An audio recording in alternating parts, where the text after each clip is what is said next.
It was a crisp autumn afternoon, and the streets of New York City buzzed with life. Yellow taxis honked impatiently as pedestrians hurried along Fifth Avenue, their scarves wrapped tightly against the chilly breeze. Among them walked Marcus Johnson, a tall, confident man dressed in an impeccably tailored navy blue suit. His polished leather shoes clicked softly against the pavement as he approached one of the most luxurious designer stores in the city. The store's glass windows gleamed under the pale sunlight, showcasing rows of high-end clothing and accessories. Inside, plush carpets muffled footsteps, while golden chandeliers cast warm light over racks filled with garments priced higher than many people's monthly salaries. It was a place where only the wealthy dared to shop, or so it seemed. As Marcus stepped inside, the atmosphere shifted almost instantly. The sales associates exchanged quick glances, their lips curling into smirks.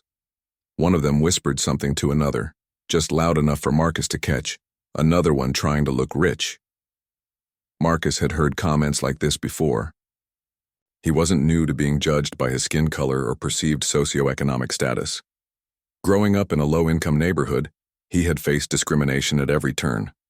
People often underestimated him based on his appearance, assuming he lacked intelligence or ambition. But today felt different. Today, Marcus decided, would not be like all those other days when he simply ignored the snickers and left quietly.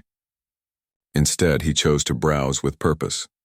He moved through the store with confidence, running his fingers along the sleek racks of clothing. Each piece was more extravagant than the last. A cashmere coat here, a silk shirt there. The prices were astronomical, but Marcus didn't flinch. To him, money wasn't just numbers on a screen, it was a tool, a means to an end. And today, he intended to use it wisely. A young sales associate approached him hesitantly, her tone dripping with condescension. "Can I help you find anything?" she asked, her eyes scanning his outfit skeptically. Her question hung in the air, heavy with judgment. Marcus smiled politely but said nothing. His silence unnerved her. She lingered awkwardly, waiting for a response that never came.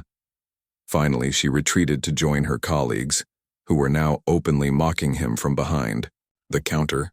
They laughed quietly, pointing at Marcus as if he couldn't hear them. But Marcus heard everything. Every whisper, every laugh, every insult, disguised as humor. He didn't let it show on his face, though. Years of practice had taught him how to mask his emotions, how to remain calm even in the face of disrespect.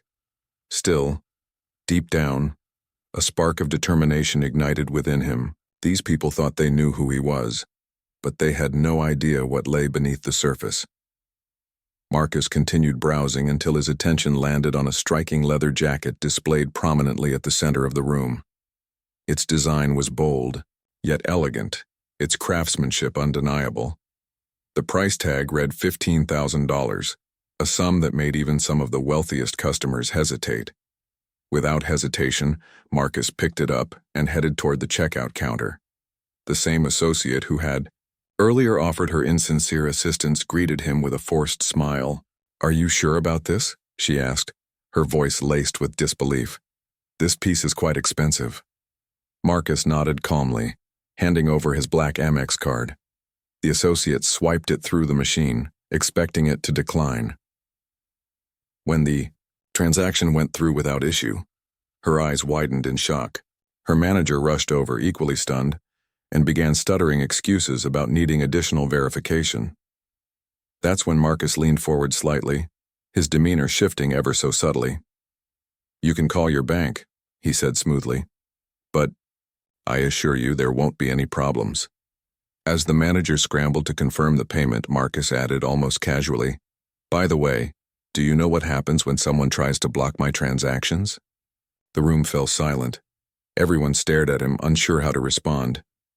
It was then that Marcus pulled out his phone and placed it on the counter, turning the screen toward them. What they saw next sent chills down their spines. On the phone's screen was a live feed showing rows upon rows of luxury yachts docked in a private marina. Each vessel bore the name of a well-known fashion brand, the very brands sold in the store. Beneath the video, a notification blinked. Transaction approved. Account balance, $987 million. The staff froze, their faces pale with disbelief. Before anyone could react, Marcus spoke again, his voice steady yet commanding. "I own stakes in more than half of these companies," he explained, gesturing toward the racks of clothes surrounding them. "In fact, I recently acquired controlling interest in this chain. So let me make one thing clear. Your behavior today has been noted." The manager stammered apologies, bowing profusely while the associates looked on in horror. Marcus, however, remained unfazed. He slipped the leather jacket into a bag and turned to leave. Just as he reached the door, he paused and glanced back. "Oh, and don't worry," he added with a sly grin. "I'll be sending someone to oversee operations here tomorrow. You might want to work on your customer service skills." With that, Marcus exited the store, leaving behind a group of employees scrambling to process what had just happened. Word spread quickly among the corporate offices, and within hours, executives were scrambling to ensure no further incidents occurred under their watch. For Marcus, the encounter was more than just a purchase. It was a statement, a reminder that success knows no race, gender, or background. And as he walked away, his head held high, he knew that this was only the beginning of a much larger story. As Marcus stepped out of the designer store, the crisp autumn air greeted him like an old friend. He took a deep breath, savoring the moment. For years, he had dreamed of this day, not because he wanted revenge on those who underestimated him, but because he wanted to prove a point. Money wasn't everything, but it gave him a voice, a way to speak up when others refused to listen. Inside the store, chaos unfolded. The manager frantically called corporate headquarters, her voice trembling as she recounted the events. "He owns stakes in our parent company," she stammered into the phone, "and he just bought one of our most expensive jackets without batting an eye." The news spread like wildfire through the chain's executive offices. Within minutes, emails and urgent calls were exchanged. Who was this man? How had they never heard of him before? Executives scrambled to pull up financial reports, only to discover that Marcus Johnson wasn't just another wealthy customer. He was a titan.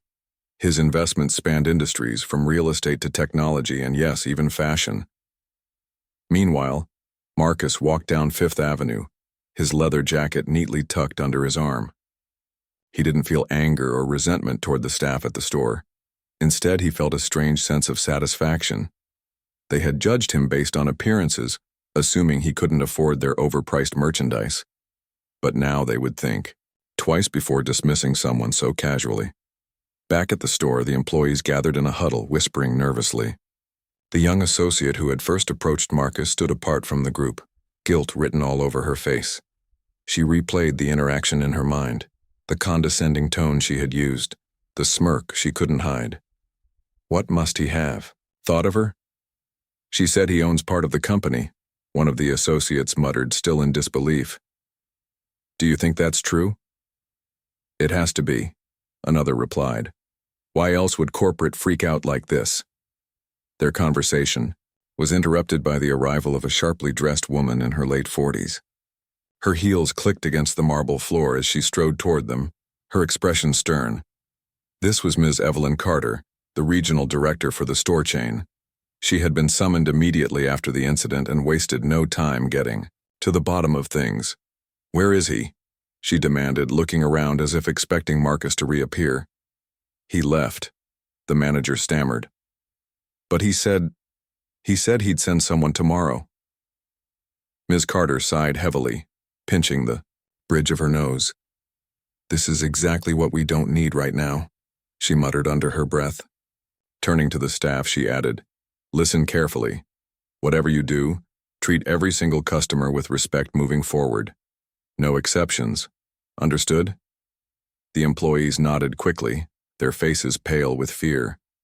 None of them wanted to risk losing their jobs over something like this again.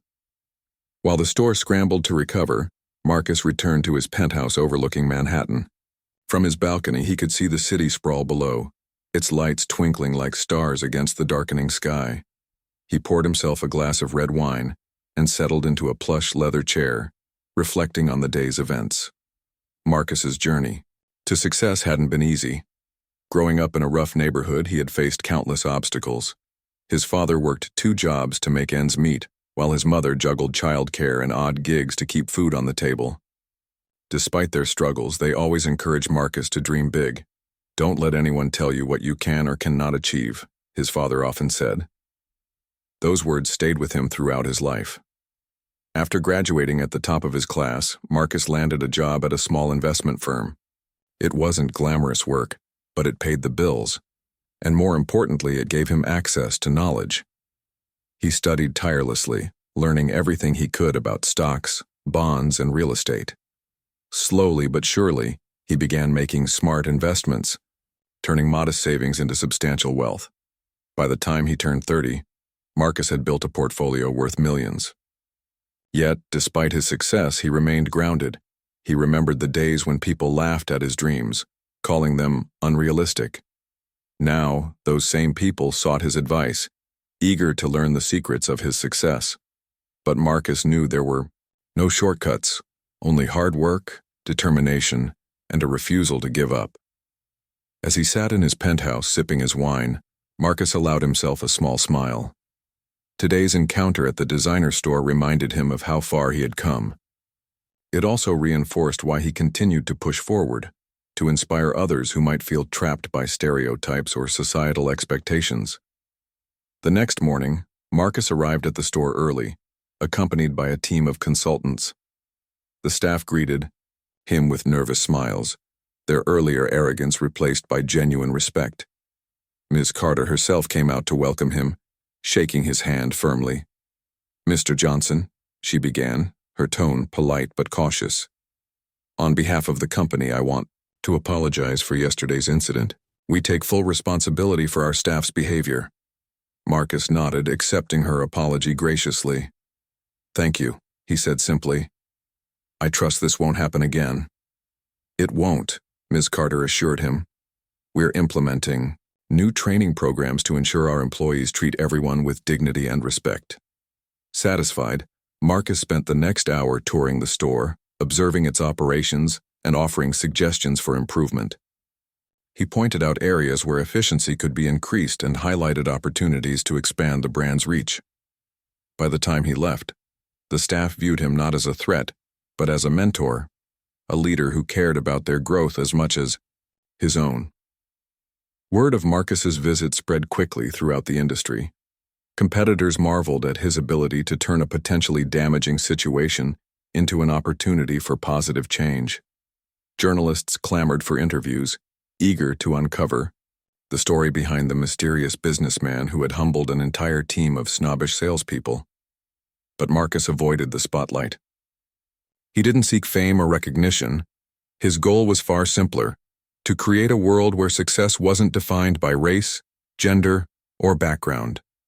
And though changing societal attitudes wouldn't happen overnight, moments like these reminded him why he kept pushing forward. As he drove away from the store, Marcus glanced at the leather jacket sitting beside him. It was more than just a piece of clothing.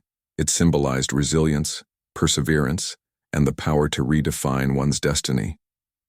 And as long as there were people willing to laugh at someone else's expense, Marcus knew his work was far from over. The weeks that followed Marcus Johnson's visit to the designer store were nothing short of transformative for both the store and its employees. The once arrogant staff, who had mocked him behind their polished counters, now greeted every customer with genuine warmth. Their earlier biases had been replaced by a newfound respect for everyone who walked through the doors. It wasn't just fear of Marcus's power that drove this change.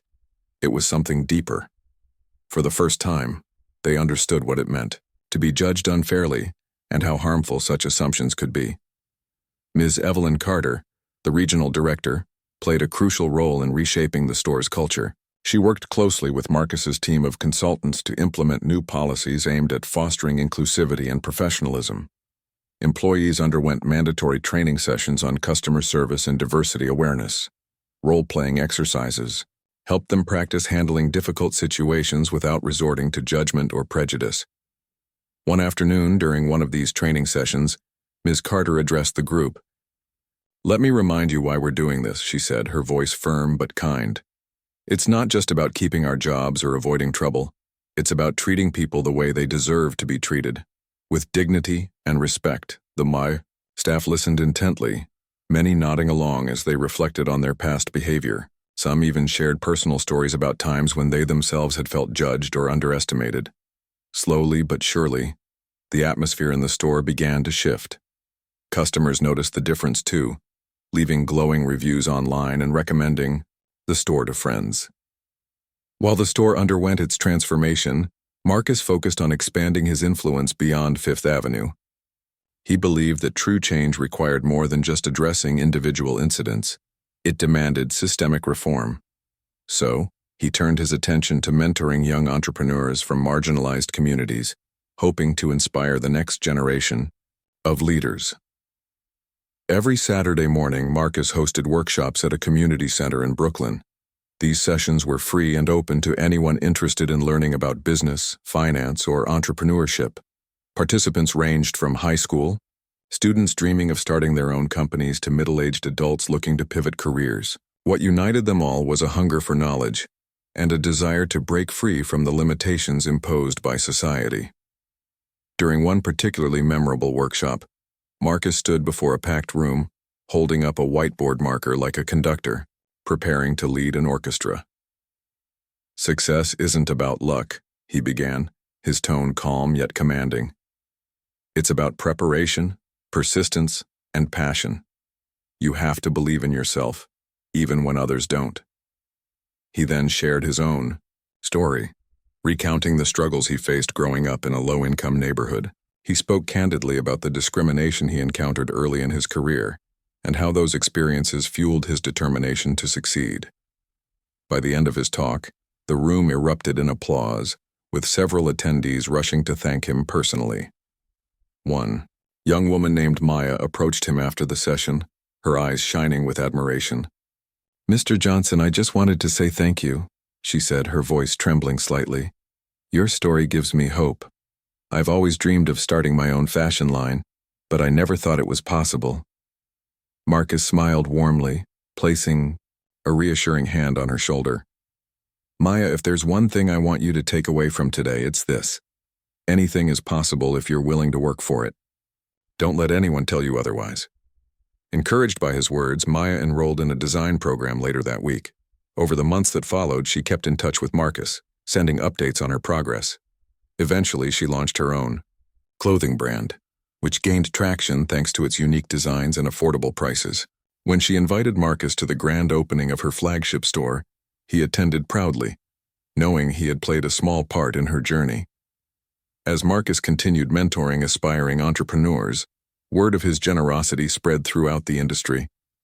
Executives from rival companies reached out, seeking advice on how to foster diversity within their own organizations. Journalists wrote glowing profiles about him, highlighting not only his financial success, but also his commitment to giving back to the community. But despite the accolades, Marcus remained humble. He didn't see himself as a hero or a savior.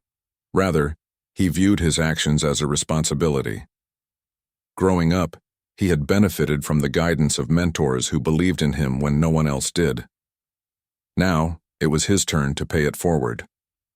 One evening, as he sat in his penthouse overlooking Manhattan, Marcus reflected on the impact he had made so far. The designer store incident had opened doors he hadn't anticipated, allowing him to reach people he might never have met otherwise. Yet, he knew there was still much work to be done. Racism and discrimination weren't problems that could be solved overnight. They were deeply ingrained in society, perpetuated by systems and structures that often went unnoticed. But Marcus believed that change started with individuals, ordinary people making extraordinary choices. Whether it was a sales associate choosing to treat every customer with kindness or a young entrepreneur daring to chase her dreams, these small acts added up over time. To further amplify his message, Marcus decided to launch a scholarship fund aimed at supporting underprivileged youth pursuing degrees in business and technology. He partnered with several universities across the country, providing financial aid to students who demonstrated both academic excellence and a strong commitment to giving back to their communities. At the inaugural ceremony for the scholarship, Marcus delivered a heartfelt speech, Standing before a crowd of eager students, proud parents, and esteemed faculty members, he spoke about the importance of education in breaking cycles of poverty. "Knowledge is power," he declared, his voice resonating through the auditorium. "But it's not enough to simply acquire knowledge. You must use it to uplift others." Afterward, dozens of students lined up to shake his hand and express their gratitude. One boy, barely 18 years old, stood out among the rest. His name was Jamal, and he came from a neighborhood similar to the one Marcus grew up in. With tears in his eyes, Jamal thanked Marcus for believing in him and promised to make the most of the opportunity. "I won't let you down, sir," Jamal said earnestly. "I'll work hard and make you proud." Marcus smiled, patting the young man on the back. "Jamal, I already am proud of you. Just keep going and remember, you're capable of achieving anything you set your mind to." By the end of the year, Marcus's efforts had begun to bear fruit. The designer store where it all started became a model for other retailers, earning awards for its inclusive practices. Meanwhile, the scholarship recipients flourished, excelling in their studies and contributing positively to their communities. Yet Marcus knew better than to rest on his laurels. Success, he believed, wasn't a destination, it was a journey. And as long as there were people willing to laugh at someone else's expense, or judge them based on superficial traits, Marcus would continue fighting to redefine what it meant to succeed. As he gazed out at the city skyline once more, Marcus couldn't help but feel a sense of fulfillment. The road ahead was long, filled with challenges and uncertainties. But armed with resilience, compassion, and an unwavering belief in the power of change, he was ready to face whatever came next. For Marcus Johnson, the mission was clear: to leave the world a little better than he found it, and inspire others to do the same. Marcus Johnson's influence continued to grow, spreading far beyond the walls of the designer store or the classrooms where he mentored young entrepreneurs. His actions created a ripple effect, touching lives in ways he couldn't have imagined. People who had once doubted themselves began to dream bigger, while others who held on to biases started questioning their assumptions. Slowly but surely, Marcus was reshaping not just individual attitudes but entire communities. At the designer store on Fifth Avenue, the transformation was undeniable. Employees no longer saw customers as walking dollar signs. Instead, they viewed each person as an opportunity to make a meaningful connection. The training sessions implemented by Ms. Evelyn Carter had worked wonders, teaching staff how to listen actively and respond empathetically.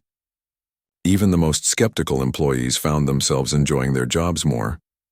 They realized that treating people with kindness wasn't just good ethics. It also led to better sales and happier customers. One day, a middle-aged man walked into the store wearing faded jeans and a plain t-shirt. His hair was unkempt and his shoes were scuffed, clear signs, according to old stereotypes, that he didn't belong in such an upscale environment. But this time, things were different. Instead of being ignored or dismissed, the man was greeted warmly by a sales associate named Lisa. "Good afternoon," Lisa said with a genuine smile. "How can I assist you today?" The man hesitated for a moment, clearly surprised by her friendliness. I'm just looking around," he mumbled, avoiding eye contact. Lisa nodded understandingly. "Take your time. If you need anything, feel free to ask." Over the next half hour, the man browsed quietly, occasionally glancing at Lisa as if unsure whether she would change her tune. When he finally approached the counter with a scarf in hand, Lisa processed his purchase without hesitation. As he left, he turned back briefly and said, "Thank you. You made my day." That simple interaction stayed with Lisa long after the man had gone. She remembered how Marcus had taught them that appearances could be deceiving, and how important it was to treat everyone equally. It was a lesson she carried with her every day, one that reminded her why she loved her job. Meanwhile, Marcus's scholarship program gained momentum, attracting attention from media outlets across the country. Stories about the recipients flooded newspapers and social media platforms, highlighting their achievements and aspirations.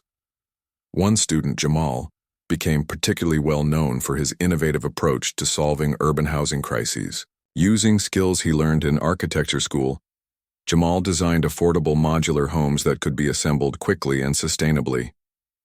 His project caught the eye of several investors, including Marcus himself, who offered to fund its development. "I never thought someone like me would get this kind of support," Jamal admitted during an interview. "Growing up, I always felt like the odds were stacked against me. But thanks to Mr. Johnson and the scholarship, I've been able to prove that hard work pays off."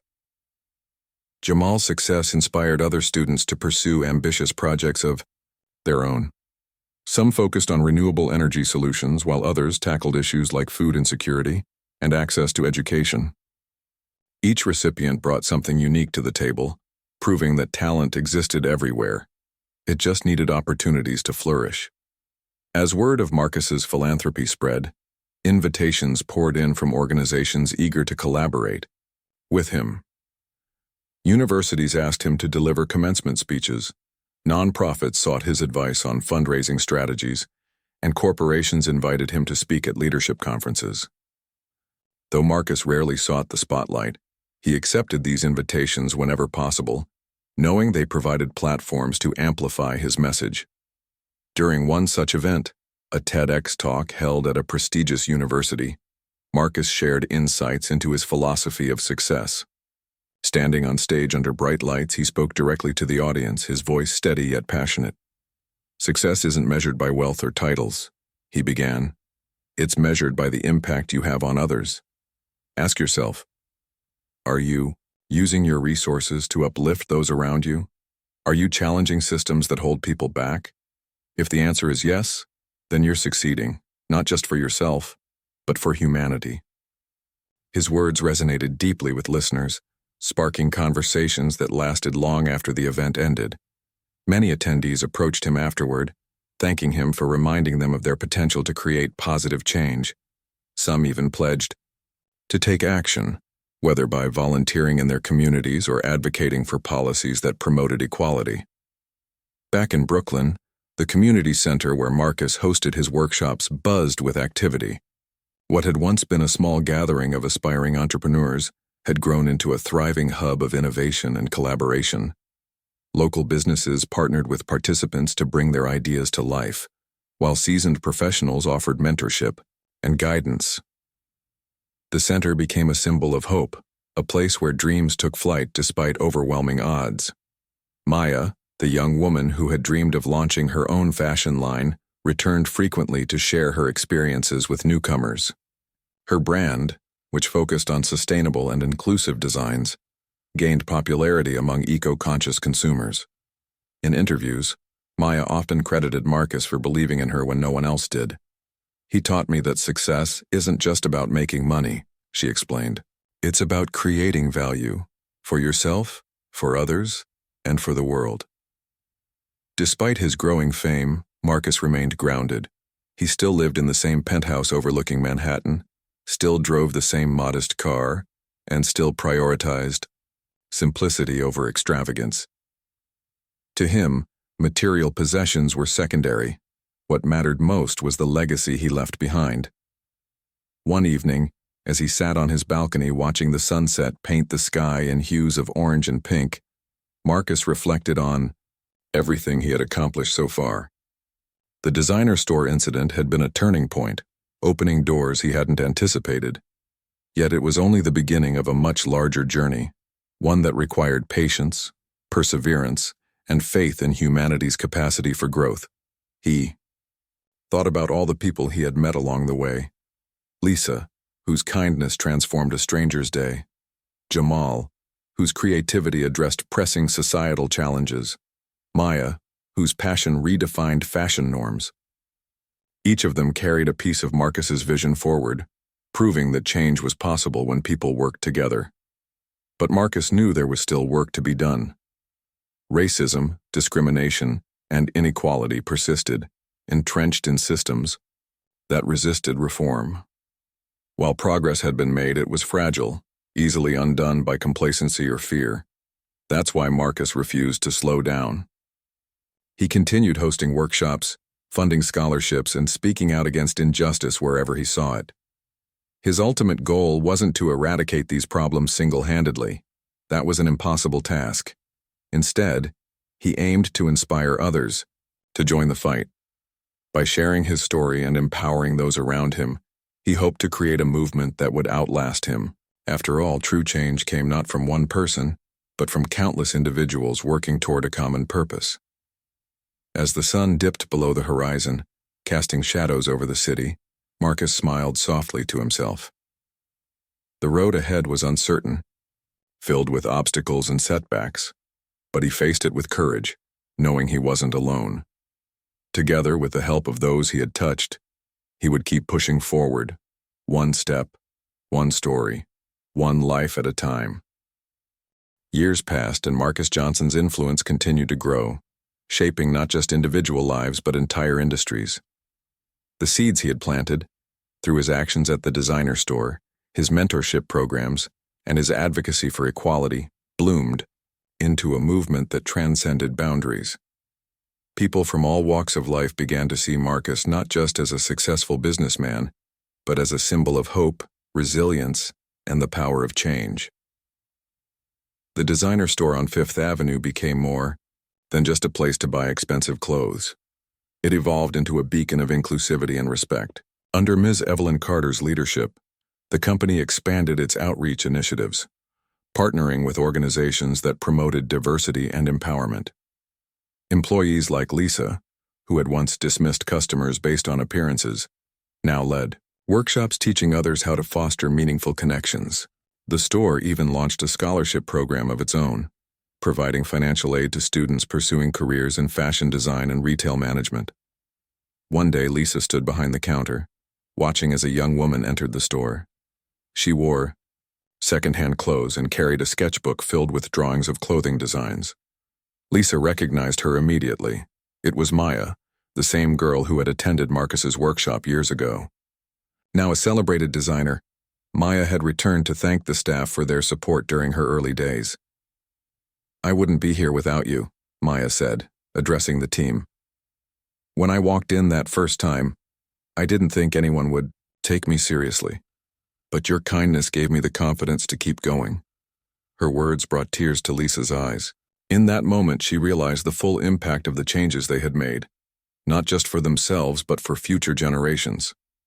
Meanwhile, Marcus's scholarship program flourished, producing graduates who went on to achieve remarkable success. Jamal, the architecture student who designed affordable modular homes, became a household name after his project received international acclaim. His housing solutions were implemented in cities around the world, helping thousands of families escape homelessness. When asked about his journey, Jamal always credited Marcus for believing in him when no one else did. "He showed me that my background didn't define me," Jamal said during an interview. "He taught me that hard work and determination could break any barrier." Other scholarship recipients followed suit, using their education to tackle pressing global issues. Some focused on renewable energy, developing technologies that reduced carbon emissions. Others worked in healthcare, creating innovative tools to improve access to medical care in underserved areas. Each graduate carried forward Marcus's vision, proving that small actions could lead to monumental change. Marcus himself remained deeply involved in mentoring and advocacy, though he preferred to stay out of the limelight. He understood that true leadership wasn't about seeking recognition, but about empowering others to lead. To that end, he launched a new initiative called Rising Voices, which provided resources and platforms for marginalized communities to share their stories. Through podcasts, documentaries, and public speaking events, Rising Voices highlighted the struggles and triumphs of those often overlooked by mainstream media. One particularly impactful documentary featured a group of young Black entrepreneurs from Marcus's hometown. They spoke candidly about the challenges they faced growing up, from underfunded schools to systemic racism, and how Marcus's workshops had inspired them to pursue their dreams. The film resonated with audiences worldwide, sparking conversations about privilege, opportunity, and the importance of representation. As Marcus's efforts gained traction, corporations began to take notice. Executives from major companies reached out, eager to learn how they could implement similar practices within their own organizations. Marcus welcomed these partnerships, knowing that systemic change required collaboration across industries. Together, they developed strategies to promote diversity in hiring, eliminate discriminatory practices, and create inclusive workplace cultures. One such partnership led to the creation of a groundbreaking app called Equal Access. Designed to connect job seekers from marginalized backgrounds with employers committed to diversity, the app quickly gained popularity. Within months, thousands of users found employment opportunities they might otherwise have missed. For many, it was a lifeline, a chance to prove their worth in a world that often underestimated them. Despite his achievements, Marcus never lost sight of his roots. Every year, he returned to the neighborhood where he grew up, hosting community events and funding projects aimed at improving local infrastructure. He renovated playgrounds, built libraries, and established after-school programs for children. To the kids who looked up to him, Marcus was more than a successful businessman. He was proof that anything was possible if you refused to give up. One summer afternoon, Marcus visited the community center where he had hosted his first workshop. It had undergone significant renovations since then, thanks to donations from his foundation. Bright murals adorned the walls, depicting scenes of unity and progress. Inside, dozens of children laughed and played, their joy echoing through the halls. A little boy approached Marcus, holding up a drawing he had made. "This is you," the boy said proudly, pointing to a stick figure wearing a suit. "You're a superhero," Marcus chuckled, kneeling down to meet the boy's gaze. "No, I'm not a superhero," he replied gently, "but maybe one day you will be." The boy grinned, clutching his drawing tightly. As Marcus watched him run off to join his friends, he felt a surge of pride. These children represented the future, a generation unburdened by the prejudices of the past, ready to build a better world. By the time Marcus turned 60, his legacy was firmly cemented. Schools, scholarships, and community centers bore his name, serving as reminders of his commitment to equality and empowerment. Yet Marcus knew that his work was far from over. Racism, discrimination, and inequality still existed, lurking in the shadows of progress. But instead of feeling discouraged, Marcus drew strength from the knowledge that change was possible. One person, one decision, one act of kindness at a time. On his 60th birthday, Marcus gathered his closest friends, family members and mentees for a quiet celebration. As they sat together under the stars, someone asked him what advice he would give to younger generations. "Be patient," Marcus said, his voice steady yet warm. "Change doesn't happen overnight. There will be setbacks and disappointments, but don't let them stop you. Keep pushing forward and remember, you have the power to make a difference." His words lingered in the air, resonating deeply with everyone present. They knew that Marcus's journey wasn't just about personal success. It was about leaving the world a little better than he found it. And as long as there were people willing to follow in his footsteps, his legacy would live on.